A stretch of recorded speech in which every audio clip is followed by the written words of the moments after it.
जी अस्सलाम वालेकुम स्टूडेंट, हम अपनी कैश फ्लो एस्टिमेशन की प्रॉब्लम्स कर रहे थे। आज उसी सिलसिले को हमने आगे कंटिन्यू करना है और आज हमारे पास नेक्स्ट प्रॉब्लम बनती है प्रॉब्लम नंबर 5, आपको जो कि स्क्रीन के ऊपर नज़र आ रही है।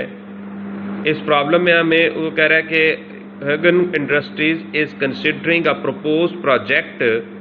कोई एक प्रपोज प्रोजेक्ट है हुज एस्टिमेटेड एनपीवीज, उसकी जो एस्टिमेटेड एनपीवी है इज 12 मिलियन उसकी एस्टिमेटेड एनपीवी है। Estimate assume that economic condition will be average. वो कह रहा है ये जो एस्टिमेट लगाया गया ये उस वक्त दिया गया जब हमने ये सपोज किया है कि हमारी इकोनॉमिक कंडीशन जो है एवरेज होगी। However, the CFO realized that condition could be better or worse। वो कहता है कि CFO का ख्याल है कि कंडीशन बेहतर भी हो सकती हैं और इससे ख़राब भी हो सकती हैं। So she performed a scenario analysis, लिहाजा उसने सिनेरियो एनालिसिस कंडक्ट किया एंड obtained these results, जिससे ये रिजल्ट्स मिले हैं, जिसमें recession, below average, average, above average और बूम। और इन हर एक की जो प्रोबेबिलिटी है वो भी उसने बता दी है और हर केस की जो एनपीवी है वो भी उसने हमें गिवन है। अब कह रहे हैं calculate the project expected NPV, standard aviation and coefficient of variation. कह रहे हैं आप इस डाटा की मदद से इस प्रोजेक्ट की एक्सपेक्टेड एनपीवी, स्टैंडर्ड एविएशन और कोफिशिएंट ऑफ वेरिएशन को फाइंड आउट करें। तो स्टूडेंट अब हम इसको किस तरह से करेंगे ये अब आपको मैं समझाता हूँ। इसके लिए आप लोगों ने एक अदर टेबल बनाना है, जैसे कि भी आपको ये स्क्रीन के ऊपर नजर आ रहा होगा। तो सिंपली क्या करेंगे, multiply the probability of outcome of each NPV. हर एक जो एनपीवी है उसको उसकी प्रोबेबिलिटी के साथ क्या करेंगे, मल्टीप्लाई कर देंगे by its amount of each scenario. हर सिनेरियो की प्रोबेबिलिटी को उसकी एनपीवी से मल्टीप्लाई करेंगे and then find the sum of all scenarios, और फिर तमाम सिनेरियो का हम सम कर लेंगे to find the expected NPV. और जो आंसर आएगा सम का वही हमारी एक्सपेक्टेड एनपीवी कहलाएगी। अब स्टूडेंट देखें आपके पास सामने बुक्स मौजूद हैं। बुक्स में हमने सबसे पहले सिनेरियो बनाया है का एक कॉलम बनाएंगे कौन सा सिनेरियो है, फिर प्रोबेबिलिटी का कॉलम बनेगा। हर प्रोबेबिलिटी सिनेरियो की प्रोबेबिलिटी उसके सामने लिखी जाएगी और उस सिनेरियो की जो एनपीवी है वो उसके सामने नेक्स्ट कॉलम के अंदर आ जाएगी। अब प्रोबेबिलिटी के कॉलम को एनपीवी के कॉलम के साथ मल्टीप्लाई करेंगे तो एक नया कॉलम हमारे पास क्रिएट होगा जिसको कहा गया वेटेड अमाउंट। अब वेटेड अमाउंट का जो कॉलम आया है इसमें देखें फर्स्ट 2 फिगर्स आपकी नेगेटिव में है, दूसरी सारी फिगर्स पॉजिटिव में है। पॉजिटिव वाली फिगर्स को आप ऐड कर दें और इनमें से नेगेटिव वाली फिगर को माइनस कर दें तो जो आपका आंसर आएगा टोटल सम फाइनल जो होगा वो आपका हो रहा है 3 मिलियन यानी 30 lakh. That is your expected NPV of the project और इसी को हम इस प्रोजेक्ट की एक्सपेक्टेड एनपीवी का नाम देंगे। तो स्टूडेंट ये हमने इस प्रोजेक्ट की एक्सपेक्टेड एनपीवी कैलकुलेट कर ली है। इसके बाद स्टूडेंट उसने कहा था कि आप इस प्रोजेक्ट की जो है स्टैंडर्ड एविएशन वगैरह वो भी कैलकुलेट करनी है। वो किस तरह से होगी उसके लिए भी अभी आप देखेंगे, आपको स्क्रीन पे नजर आ रहा है कि स्टैंडर्ड एविएशन ऑफ एनपीवी, हम इसी एनपीवी की स्टैंडर्ड एविएशन और कोफिशिएंट ऑफ वेरिएशन मालूम करने के लिए फर्स्ट ऑफ ऑल डेविएशन मालूम करेंगे। आप स्टैटिस्टिक में पढ़ भी चुके होंगे कि डेविएशन किस तरह से हम कैलकुलेट करते हैं। हर एक केस की हम पहले उसकी जो है एवरेज आई है हमारे पास, उससे हम इसकी डेविएशन कैलकुलेट करेंगे। इसको किस तरह से कैलकुलेट करना है, इसके लिए स्टूडेंट सबसे पहले आप कॉलम बनाएंगे सिनेरियो का। हर सिनेरियो की इसमें एनपीवी लिखी जाएगी जो कि आपको क्वेश्चन में गिवन है एनपीवी के कॉलम के अंदर, सेम वो एनपीवी यहां पे लिख देंगे। वहां पे 70 मिलियन, 25 मिलियन, 12 मिलियन, 20 मिलियन और 30 मिलियन की अमाउंट्स गिवन है। और जो एक्सपेक्टेड एवरेज एनपीवी हम पहले पार्ट में कैलकुलेट कर चुके हैं वो 3 मिलियन थी। आप इस बात से कंफ्यूज नहीं हो जाना कि यहाँ पे जस्ट 3 लिखा हुआ है, वहां पे तो 30 लाख था। तो 30 लाख 3 मिलियन ही होता है। फर्स्ट कॉलम हमारे पास मिलियन में था इसलिए इसको भी हमने सिर्फ मिलियन में ही यहाँ पे कोट कर दिया 3 मिलियन। अब हर एक में से इसको माइनस करते जाएं, -70 -3 तो माइनस माइनस प्लस होके -73 आ गया, फिर -25 -3 -28 बन जाएगा, फिर 12 -3 9, फिर 20 -3 17, फिर 30 -3 27। तो स्टूडेंट्स ये हमारे पास डेविएशंस कैलकुलेट हो गई। अब हमें जब ये कैलकुलेट करनी है अपनी क्या स्टैंडर्ड डेविएशन, तो स्टैंडर्ड डेविएशन स्टूडेंट कैलकुलेट करने के लिए हमें इन्हीं डेविएशंस का सम करना पड़ेगा। जो आप नीचे देखेंगे हमने इसका स्क्वायर लिया हुआ है, सॉरी स्क्वायर करना पड़ेगा। तो आप देखें नीचे वाले टेबल में standard deviation from the mean जो है स्क्वायर डेविएशन उसका ले रहे हैं हम स्क्वायर डेविएशन। तो -73 का स्क्वायर कर लें, जब माइनस का स्क्वायर करते हैं तो ये पॉजिटिव आ जाएगा, फिर -28 का स्क्वायर करें, 9 का स्क्वायर करें तो 81, 17 का स्क्वायर करें और 27 का स्क्वायर करें। हर एक डेविएशन का हमने क्या किया स्क्वायर ले लिया है। फिर इसके बाद जो प्रोबेबिलिटी होती है उसका कॉलम क्रिएट हम खुद से लिखेंगे, वही प्रोबेबिलिटी है जो हमें क्वेश्चन के अंदर गिवन थी। अब प्रोबेबिलिटी के कॉलम को स्क्वायर डेविएशन के साथ मल्टीप्लाई कर दें तो नेक्स्ट एक कॉलम आपके पास लास्ट वाला क्रिएट हो रहा है जिससे में लिखा हुआ है clearly probability multiply by square deviations. अब एंड पर जाकर इस कॉलम का आप ले ले सम। तो स्टूडेंट जब इस कॉलम का सम लेंगे तो आपके पास आंसर आ रहा है 558। तो स्टूडेंट ये जो 558 आंसर है ये वेरियंस कहलाता है, इसको हम वेरियंस कहते हैं। तो स्टूडेंट वेरियंस से जब स्टैंडर्ड डेविएशन कैलकुलेट करनी होती है तो हम वेरियंस का स्क्वायर रूट ले लेते हैं, तो हमारे पास स्टैंडर्ड डेविएशन आ जाती है। नीचे यही काम किया गया है, आपको स्क्रीन के ऊपर नजर आ रहा होगा, मजीद मैं इसको जूम करके आपको दिखा रहा हूं। तो लिखा हुआ है जी square root of variance is equal to standard deviation. तो जो आपके पास 558 आया है सिंपल कैलकुलेटर के ऊपर इसका आप स्क्वायर रूट ले लें तो आपके पास इस तरह कैलकुलेट हो जाएगी स्टैंडर्ड डेविएशन। फिर कह रहा है जी हमें चाहिए था इसका क्या चाहिए था वेरियंस, तो divided by the expected NPV mean. ये जो आपके पास स्टैंडर्ड डेविएशन आई है इसको डिवाइड कर दें एवरेज मीन के साथ, जो एक्सपेक्टेड एनपीवी थी 3 मिलियन जो थी उसके साथ डिवाइड करेंगे तो आपके साथ पास कोफिशिएंट ऑफ वेरिएशन का आंसर कैलकुलेट हो जाएगा। तो स्टूडेंट्स ये हमारे पास प्रॉब्लम का तमाम सॉल्यूशन था जो मैंने अभी आपके साथ शेयर किया, डिस्कस किया। बड़ी अच्छी प्रॉब्लम है, आसान भी है, सिस्टमेटिक वे से इसको मूव करते जाएंगे तो बड़ी आसानी से हो जाती है। तो इस तरह से हम अपने सिनेरियो एनालिसिस को कंडक्ट करते हैं, इस तरह से हम अपनी स्टैंडर्ड डेविएशन और कोफिशिएंट ऑफ वेरिएशन और एक्सपेक्टेड एनपीवी को कैलकुलेट कर पाते हैं। तो स्टूडेंट इसके बाद अब हम चलते हैं अपनी नेक्स्ट प्रॉब्लम नंबर 6 के ऊपर। आप अपनी बुक्स को अपने सामने ओपन कर लें। तो स्टूडेंट अब आपको स्क्रीन के ऊपर भी और अपनी बुक्स के ऊपर प्रॉब्लम नंबर 6 देखें। कह रहा है you must evaluate a proposed spectrometer for research and development department. The base price 1,40,000 and it would cost another, हमारी उसकी जो परचेज प्राइस है उस मीटर के लिए वो 1,40,000 की है और उसके साथ एडिशनल कास्ट जो हमें लगेगी वो 30,000 की है to modify the equipment for special use by the firm. The equipment falls into MACRS 3 year calculated 3 year class, यानी कि इसके ऊपर ये 3 ईयर क्लास के रेट्स जो है वो अप्लाई किए जाएंगे डेप्रिसिएशन के लिए और 3 ईयर के बाद ये सेल आउट हो पाता है 60,000 का। द एप्लीकेबल डेप्रिसिएशन रेट्स आपको दे दिए गए हैं 33, 43, 15 और 17%। फिर कह रहा है the equipment would require an 8,000 increase in working capital. इस इक्विपमेंट की वजह से हमें मजीद इजाफी वर्किंग कैपिटल भी चाहिए होगा 8,000 का। The project would have no effect on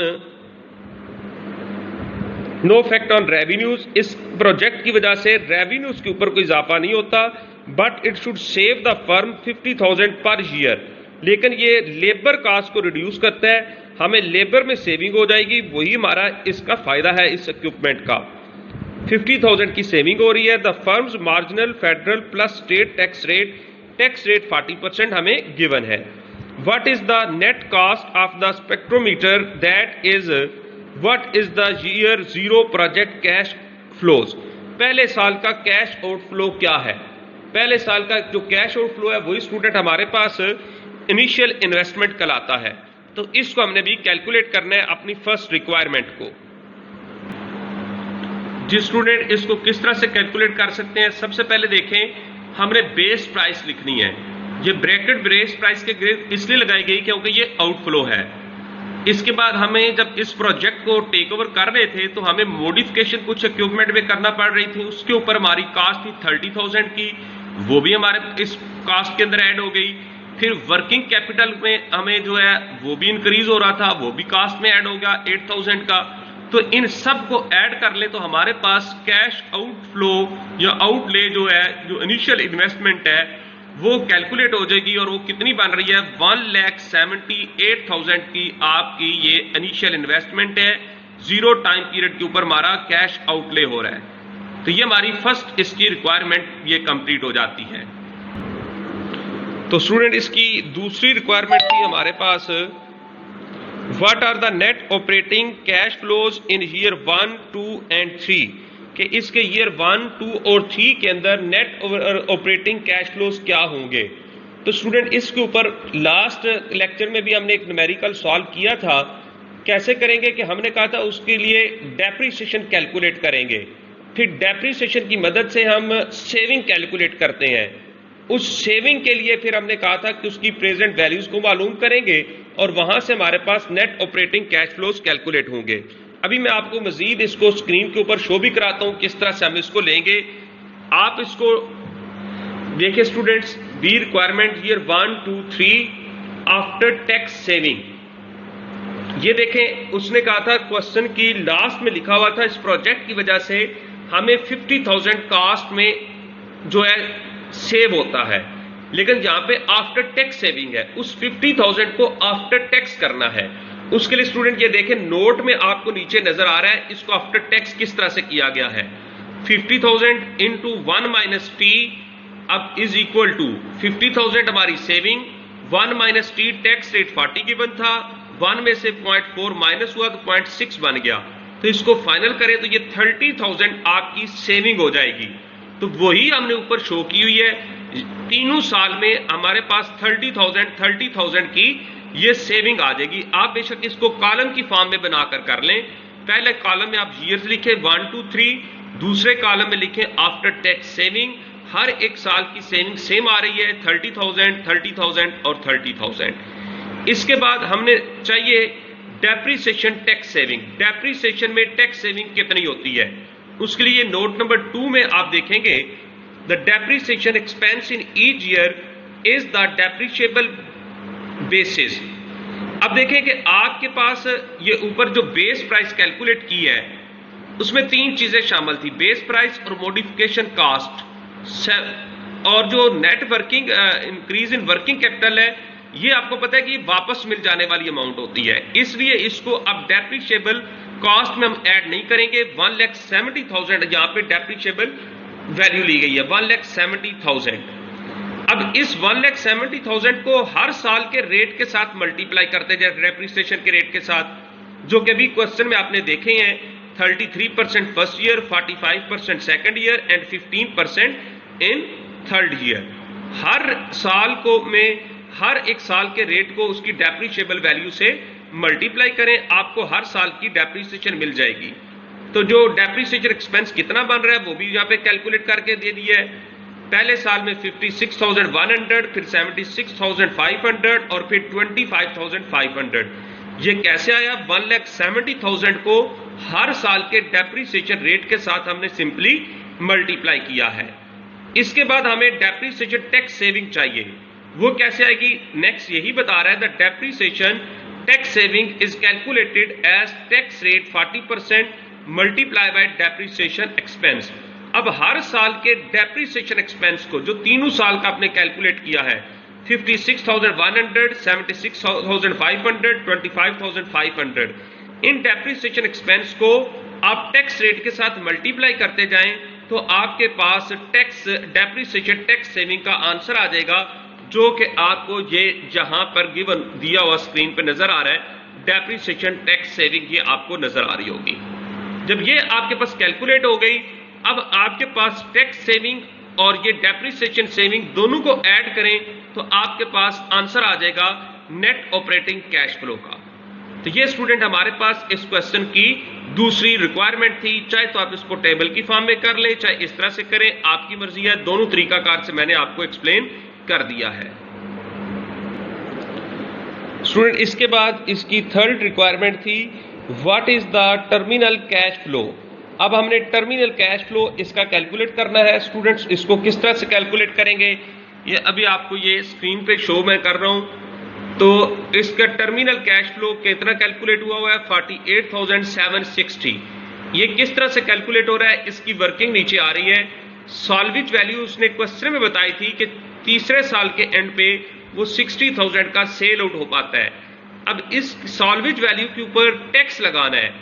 इसको टैक्स किस तरह इसके ऊपर लगेगा, ये वर्किंग नीचे नजर आ रही है। Remaining book value in year 4। देखिए टू स्टूडेंट, टोटल हमारे पास 1,70,000 की कास्ट थी। पहले 3 साल की डेप्रिसिएशन चार्ज हो चुकी, तो चौथे साल का जो रेट है वही उसकी चौथे साल की डेप्रिसिएशन रिमेनिंग बुक वैल्यू है। तो इसलिए हमने 1,70,000 को 7% से मल्टीप्लाई करके चौथे साल में जो उसकी बुक वैल्यू थी वो कैलकुलेट की हुई है। अब ये बुक वैल्यू हमारे पास है, जबकि सेल आउट हो रहा है वो 60,000 में। हम देख रहे हैं 60,000 में से अपनी ये रिमेनिंग बुक वैल्यू माइनस करें तो हमें पॉजिटिव का कैश फ्लो मिलता है। और इस कैश फ्लो के ऊपर टैक्स कितना लगना था, 40%। इसलिए साथ ही मल्टीप्लाई कर दिया है 40% यानी 0.4 के साथ। तो आफ्टर टैक्स जो साल्वेज टैक्स जो बना वो 19,240 का कैलकुलेट हो रहा है, टैक्स ऑन साल्वेज वैल्यू। ये हमने यहां पे लिख दिया।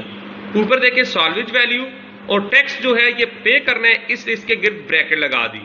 जो हमारा ये प्रोजेक्ट फाइनल हो जाएगा, खत्म हो रहा होगा, वर्किंग कैपिटल के अंदर जो एडिशनल इन्वेस्टमेंट की थी वो भी हमें पे बैक हो जाएगी। इसलिए ये 8,000 अब हमारा वही जो additional requirement investment in working capital थी वो रिकवर हो रही है। इसको पॉजिटिव में शो कर रहे हैं 8,000 को। अब 60,000 पॉजिटिव माइनस का 19,240 और पॉजिटिव का 8,000, इनको फाइनल कर लें तो आपके पास इसके टर्मिनल कैश फ्लो का आंसर आ जाएगा 48,760। तो स्टूडेंट ये हमारे पास तीसरी इसकी रिक्वायरमेंट जो है वो कंप्लीट हो जाती है। स्टूडेंट इसके बाद इसकी लास्ट रिक्वायरमेंट हमारे पास कह रहे हैं वेटेड एवरेज कास्ट अगर आप कैपिटल 12% हो तो आप इसकी जो है एनपीवी कैलकुलेट करें। तो सॉरी रिक्वायरमेंट है क्या आप इसको इक्विपमेंट को मीटर को परचेज करेंगे या नहीं। स्टूडेंट इसका फैसला होता है एनपीवी की बेस पे। अगर प्रोजेक्ट की एनपीवी पॉजिटिव है तो हम परचेज करेंगे, अगर एनपीवी माइनस में आ रही है तो हम फिर परचेज नहीं करते। एनपीवी को किस तरह से कैलकुलेट करते हैं ये भी आपको कल वाले लेक्चर में भी एक्सप्लेन किया था, आज वाले लेक्चर में दोबारा एक्सप्लेन कर रहा हूं, इसको भी आप देख सकते हैं। तो स्टूडेंट आप सबसे पहले आप चाहे तो टेबल बना लें, ईयर 1, 2, 3 3 साल लिखें और तीनों साल के आप ऊपर ऑपरेटिंग कैश फ्लो कैलकुलेट कर चुके हैं। दूसरे कॉलम में ऑपरेटिंग कैश फ्लो लिखें जो कि आपको स्क्रीन पे भी नजर आ रहा है, 52,440, 60,600, 88,960, ये आप ऊपर कैलकुलेट कर आए हैं। अब हर एक की प्रेजेंट वैल्यू कैलकुलेट करनी है। प्रेजेंट वैल्यू स्टूडेंट कैलकुलेट करने के लिए present value interest factor calculate करना पड़ता है। और प्रेजेंट वैल्यू इंटरेस्ट फैक्टर के लिए दो चीजें होना जरूरी है, एक एन और एक R. R student weighted average cost of capital लेंगे 12%, जो ऊपर यहाँ पे मेंशन भी आपको नजर आ रही है। ईयर में हम चलेंगे पहले साल के लिए 1, दूसरे के लिए 2 और तीसरे के लिए 3, आपका एन आ जाएगा। जैसे कि कल भी हमने टेबल में किया था, तीसरा column present value interest factor का बन जाएगा। फिर आप प्रेजेंट वैल्यू इंटरेस्ट फैक्टर को हर साल के ऑपरेटिंग कैश फ्लो से मल्टीप्लाई करें, हर कैश फ्लो की प्रेजेंट वैल्यू आ जाएगी जैसा कि स्क्रीन पे नजर भी आ रहा है, 46,821, 48,310 और 63,320। ये आपके पास तीनों जो है आपके पास प्रेजेंट वैल्यूज आ जाएंगी। फिर इस कॉलम का सम कर लें, वो ओवरऑल प्रेजेंट वैल्यू आपकी कैलकुलेट हो जाएगी। स्टूडेंट इसके बाद अब आप नेट प्रेजेंट वैल्यू लेंगे प्रेजेंट वैल्यू में से आप अपनी जो इनिशियल इन्वेस्टमेंट थी उसको माइनस कर दें। अगर तो आंसर पॉजिटिव में आया तो आप प्रोजेक्ट को परचेज करेंगे, अगर नेगेटिव में आया, जैसे कि यहाँ पे नेगेटिव में एनपीवी आई हुई है 19,549, तो आप लिहाजा इस प्रोजेक्ट को एक्सेप्ट नहीं करेंगे। तो स्टूडेंट, ये आपके पास एक कंप्रीहेंसिव किस्म का कैश फ्लो स्टेट एस्टिमेशन का प्रॉब्लम था, इसको बड़े अच्छे तरीके से कीजिएगा। तो आपके लिए नेक्स्ट जो प्रॉब्लम फिर करने वाले होंगे वो आसानी से आप सॉल्व कर पाएंगे। मैं देख रहा हूँ कि आप थोड़ी सी कोताही कर रहे हैं। अब लेक्चर्स को, वीडियोस को सुनने में आप लोग कोताही करते हैं, इस तरह मत करें, आपके लिए मुश्किल हो जाएगी। तो ये बड़ा इंटरेस्टिंग चैप्टर भी है, थोड़ा सा मुश्किल भी है, इसको साथ साथ प्रॉब्लम को सॉल्व करें, आपके लिए फ़ायदा रहेगा। नहीं तो फिर आपसे एंड पर जाकर ये प्रॉब्लम सॉल्व नहीं होगी। ज़रूरी नहीं है पेपर इस दफ़ा भी आपका एमसीक्यूज बेस्ड होगा, मुमकिन है कि पेपर इस दफ़ा आपके ट्रेडिशनल बेसिस पे हों और आपको न्यूमेरिकल बेस्ड पेपर मिले, इसलिए न्यूमेरिकल्स को अभी से साथ साथ तैयार कर लें, वरना आपके लिए प्रॉब्लम होगी। तो स्टूडेंट, आज के लिए हम यहीं पे इसको रोकते हैं। इंशाल्लाह ताला नेक्स्ट वीक में, नेक्स्ट लेक्चर में हम अपना इसको आगे कंटिन्यू करेंगे। ओके जी, अल्लाह हाफिज़, फीमान अल्लाह।